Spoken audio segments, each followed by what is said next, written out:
We've been watching this story all weekend with growing bewilderment. Last Friday morning, as you know, around 2 a.m., police arrived at the home of the Speaker of the House, Nancy Pelosi. It's in the Pacific Heights neighborhood of San Francisco. Inside the home, they found Pelosi's 82-year-old husband, Paul, and another man, 40 years younger, called David DePappy. Nancy Pelosi was out of town at the time. In full view of the police, DePappy hit Paul Pelosi in the head 2 times with a hammer. Both Pelosi and DePappy were then taken immediately to a local hospital. Pelosi for his head injuries and DePappy for reasons that are still not clear.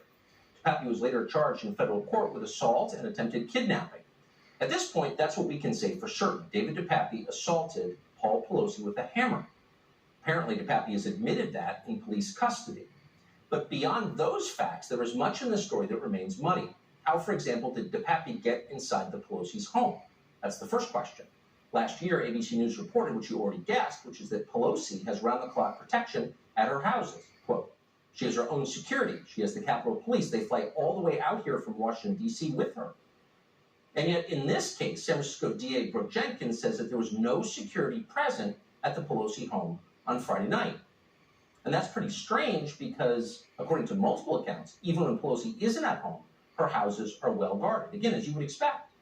Our friend Harmeet Dillon told us that when her firm recently tried to serve a lawsuit against Paul Pelosi at various properties he owns, all of them were guarded by, quote, multiple law enforcement officers on the perimeter.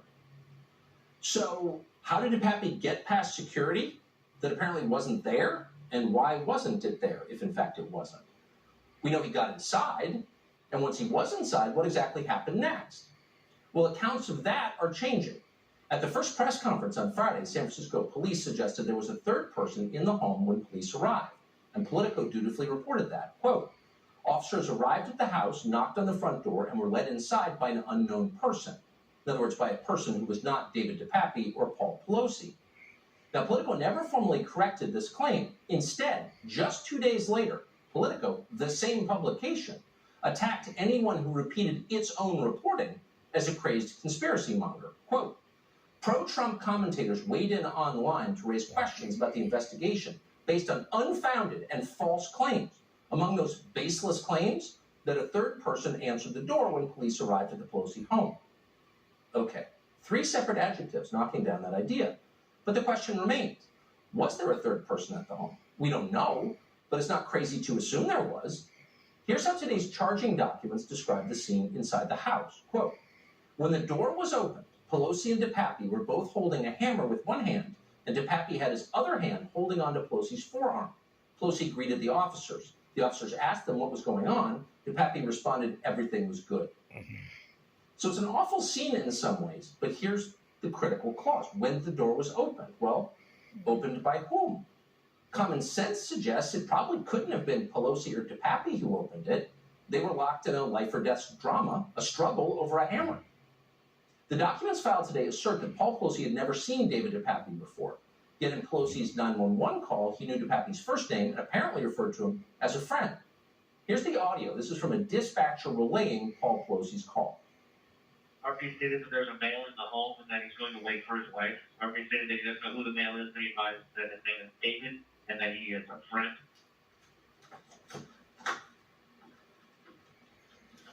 So what does that mean exactly? Well, again, we don't know and we can't know. We do know that anyone who's ever met Paul Pelosi can tell you he is an awfully nice man. He's warm and he's friendly, and he certainly didn't deserve to be hit in the head with a hammer. It's horrifying that he was.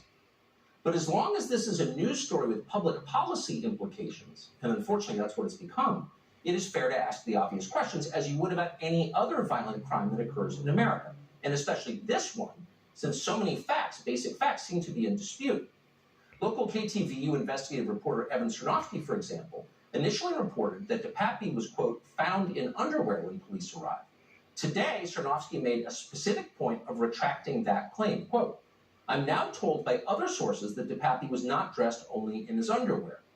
Well, okay, fair enough. We'd be satisfied with either explanation, not really our business. But you can't blame, and this is the point, you can't blame people watching all of this at home for thinking that maybe there's something weird going on here. Parts of the official account don't seem to make any sense. So the solution, obviously, is to release the police body cam footage from last Friday. That's often done immediately in cases like this, cases that attract heavy public scrutiny. Transparency restores the public's faith in the system. It is the only thing that does. In fact, that's the whole point of body cams, to reassure people that they can really know what happened. Transparency is the antidote to, quote, misinformation. On the other hand, if you want people to fall headfirst into crazed conspiracy theories, then you would keep lying and hiding things. And yet, for some reason, the San Francisco Police Department is refusing to release Friday's body cam video. We learned that today when we filed a records request. No chance, they said. So until we see that tape, there is a lot that we cannot know.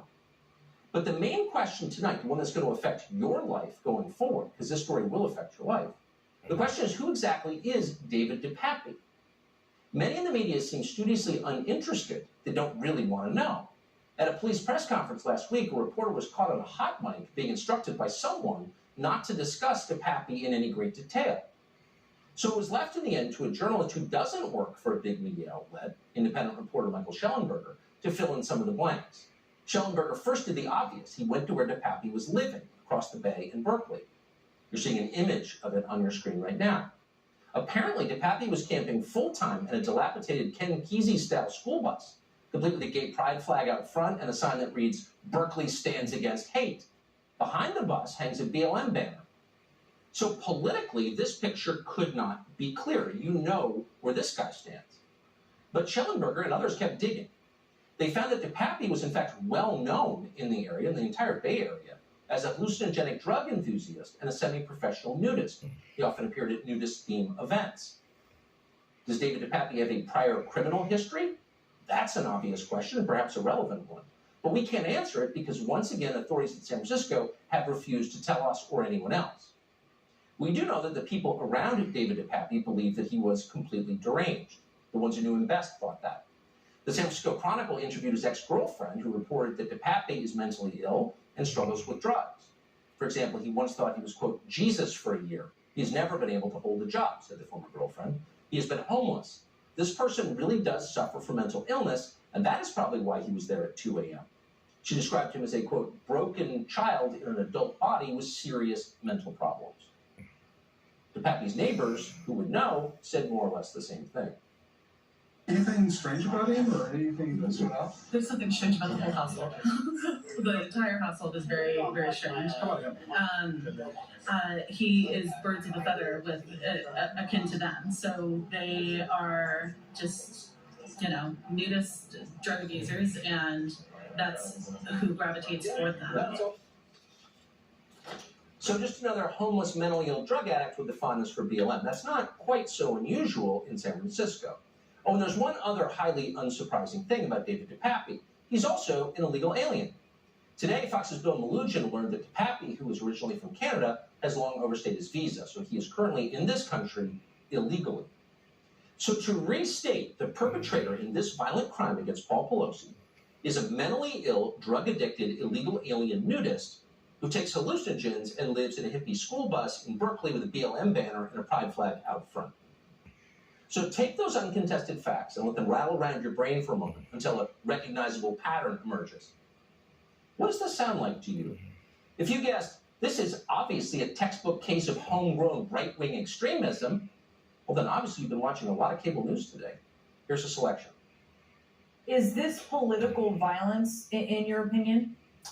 It seems to be clear that the content of his social media and the statements he allegedly made about where's Nancy, we're going to wait for Nancy, certainly points in that direction. Seems like there's this effort to normalize this kind of behavior and to make Trumpers feel, at home and prioritize their feelings. This is about election denialism. What has happened over the last 2 years has seeped into the minds and the thoughts of some unstable people. Deranged right-wing fanatics, Trump media allies, and some of the most powerful people in the world were feverishly trying to stir up conspiracy theories that distracted from the central political headline of this story.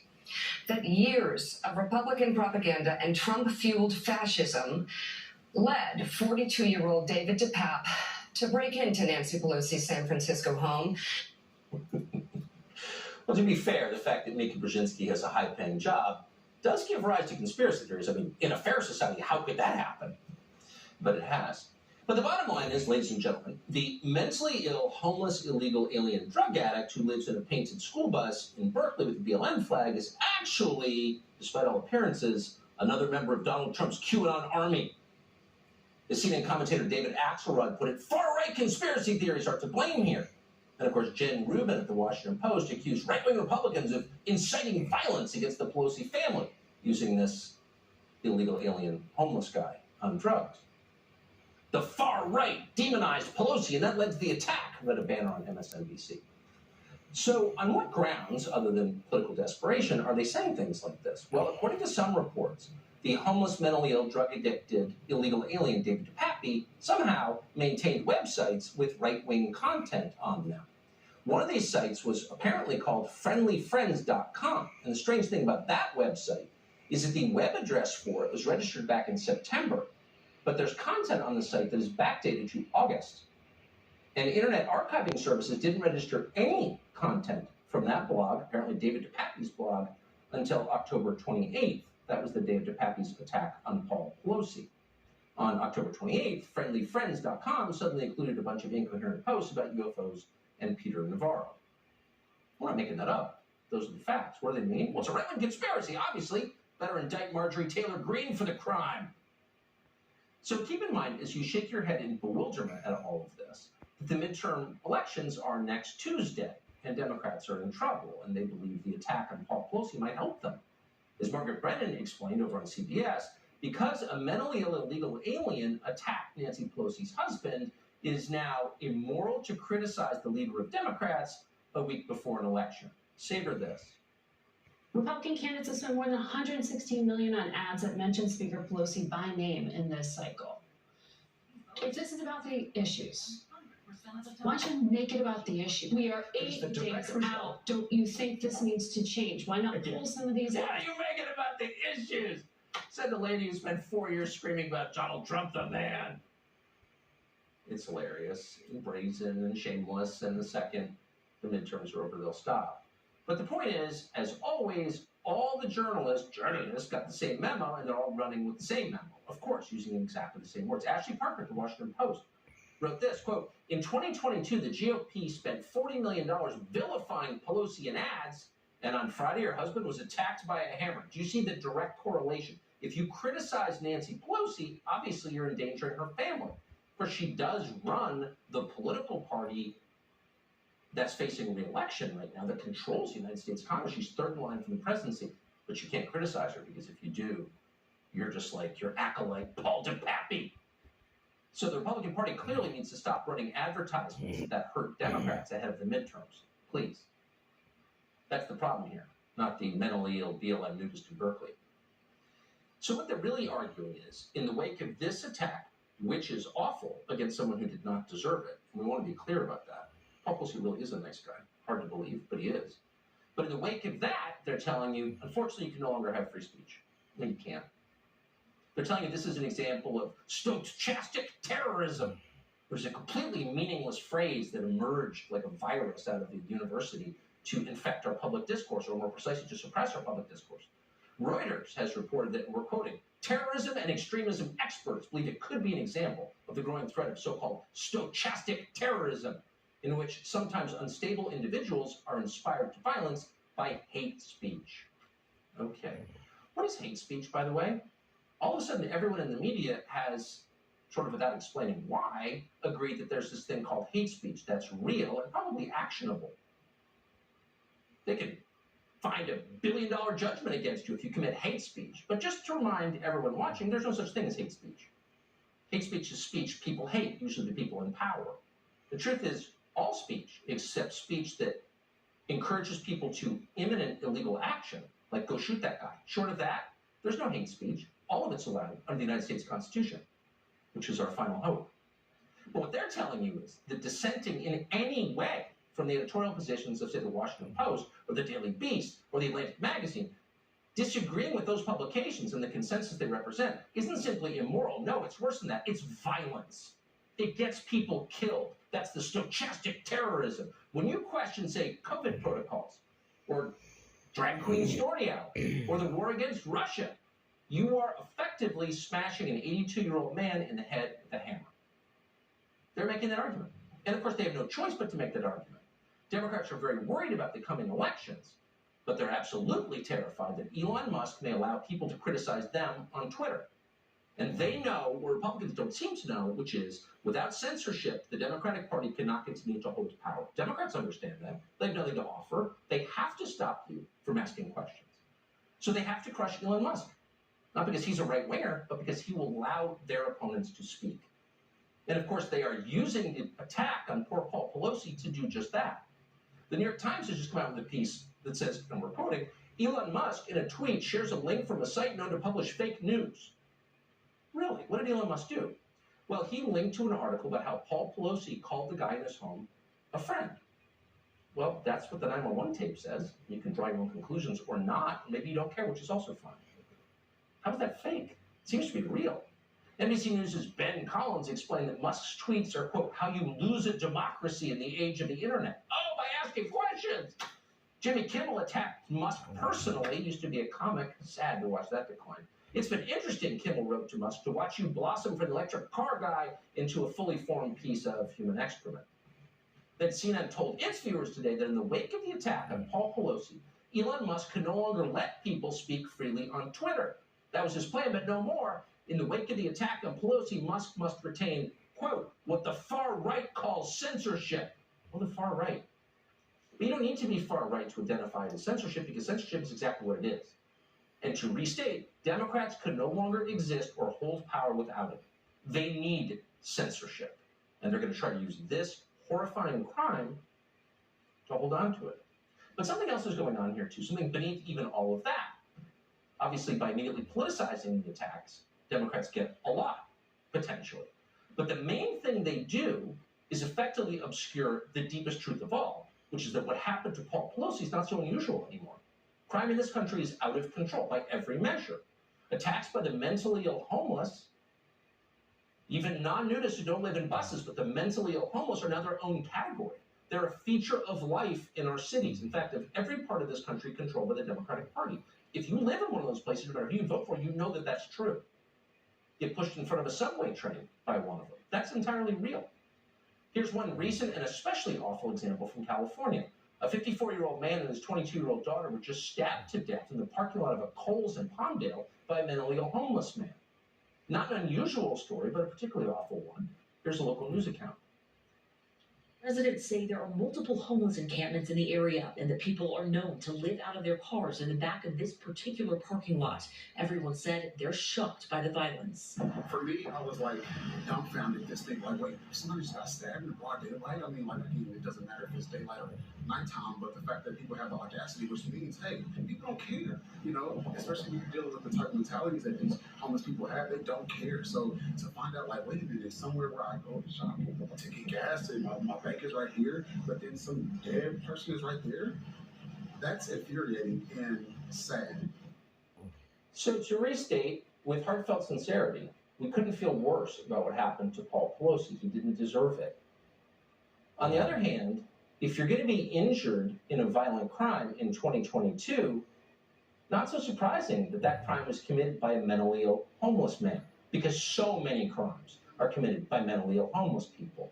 A fact that everyone who lives in a city understands perfectly well, and the people who are making it possible, the leaders of the Democratic Party, assiduously ignore. This summer, a nonprofit director in San Francisco, for example, a man called James Spignola, asked two homeless men to move away from the steps of a community center. In response, the homeless men violently beat him with a wooden plank and sent him to the hospital. This happened at 11 a.m. in broad daylight. This happens all the time. And here's the point. The psycho, drug-addled zombies who do it are usually released the same day to do it again.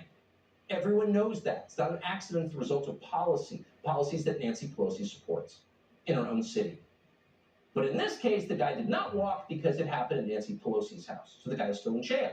He's not benefiting from cashless bail. The police got there in 2 minutes in San Francisco. That's 4 times faster than the average response time in San Francisco. 4 times. So the lesson here couldn't be more obvious, and their screaming is designed to keep you from reaching this conclusion. But here it is. Nancy Pelosi and her party, the Democratic Party, is not overstated to say this, have deliberately created a breakdown in law and order and safety and quality of life in your neighborhood. Yet they are given special treatment themselves when it happens to them. So you can grieve the attack on Paul Pelosi and see it as horrifying, because it is, and still understand that the response to it would not be extended to you. It's a double standard. It's a two-tiered system of justice. That's completely unacceptable, and it's not justice, in fact. It's the opposite. So the media ought to be saying something about this. This is happening, this crime specifically happened, but so many others have happened because of policies designed to allow them to happen. And someone in the press should point that out. Hey, Paul Pelosi's not the only guy who got attacked by a nutcase homeless guy this month. But they're not saying that. And because they're not saying that, Democratic politicians get to skate. And not just skate, but to grandstand on Republican violence in ways that any person with a sense of shame would be totally incapable of doing. Because you'd hate yourself for doing it. But they don't hate themselves. They'll say whatever it takes. On the very same day that Barack Obama blamed Republicans for assaulting Paul Pelosi, Obama was campaigning in Wisconsin for Tony Evers. Does that name sound familiar? That's the governor who let homicidal mobs take over the city of Kenosha 2 years ago for political reasons. Watch this. We've got politicians who work to stir up division, to try to make us angry and afraid of one another for their own advantage. And all of it gets amped up, hyped up, 24/7 by social media. Because a lot of times they're more profit platforms, and they find it more profitable to feed you controversy and conflict instead of facts and truth. And sometimes it can turn dangerous. Oh, your speech turns dangerous. Other people are stirring up resentment. Really, no president in American history ever intentionally caused more racial division, more race hate than Barack Obama did. Of course, it was the key to his second term, obviously. But the solution to something that he did is prohibiting you from saying what you think. Shutting down your constitutionally protected right, your God-given right to say what you think is true is always the solution, because they conflate words with violence when it suits them. In Georgia last week, Barack Obama said Democrats, the party that defunded the police, the Democratic Party, somehow, he said, bears no responsibility for the rise in violent crime all over the country. In fact, Obama pretended Democrats had not voted to defund the police at all. Who actually voted against more resources for the police departments? Yes. It's like, if you say anything, maybe it works. Yeah. Whoever sees Baltimore and Gary, Indiana, and Minneapolis and New York and Seattle and Portland, Oregon, how are those cities doing?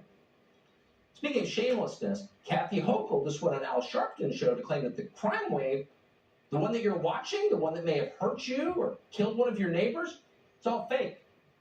In a statement that is crazier than anything Alex Jones has ever thought, conspiracy going all across America to try and convince people that in democratic states they're not as safe. Well, guess what? They're also not only election deniers, they're data deniers. The data shows that shootings and murders are down in our state by 15%, even in New York City, down 20% on Long Island, where Lee Zeldin comes from. So that's just a lie, actually. New York is so dangerous that people are leaving. Rents haven't gone down because foreign investors are buying up a lot of the buildings, but people are leaving New York in droves, of course. But according to Kathy Hochul, in a claim that is truly crazier than anything Alex Jones has ever even thought, in the shower to himself, Kathy Hochul is telling you that the data are fake. So here you have a city in which, New York City, subway ridership has dropped by 40% over the last 2 years. Now, according to Kathy Hochul, it's not because subway riders are being pushed in front of trains, people being attacked by mentally ill homeless. No, it's because apparently millions of New Yorkers are watching Fox News and they've been fooled by right-wing propaganda into thinking the subway is dangerous. That's what she's suggesting. This is too stupid. This is a lie. Voters know it's a lie. And when Democrats get crushed in next week's midterms, it'll be in part because people who live in cities and states run by liberals understand that what happened to Paul Pelosi could very well happen to them. And no one would care. Morning Joe would pretend it never happened.